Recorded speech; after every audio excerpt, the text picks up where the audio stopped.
wa muntu ubwira ikintu agahita atangira kwidefanda. Feedback iramuremerera.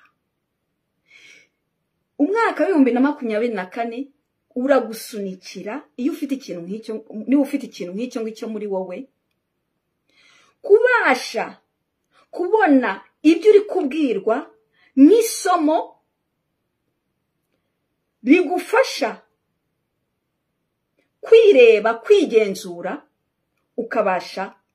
ukazabasha gutera imbere.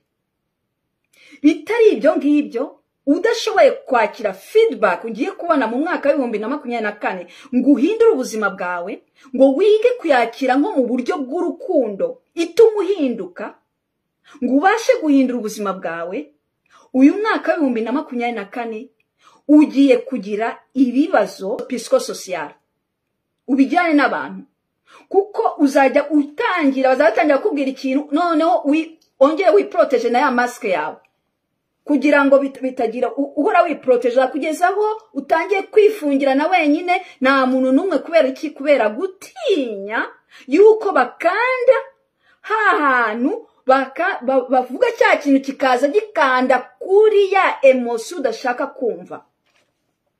Kandi byose bijyana n'iki? Bijyana n'igikomere. Ni ngombwa rero gukoresha iyi feedback nk'ikintu kikungura, gituma uhindura ubuzima bwawe.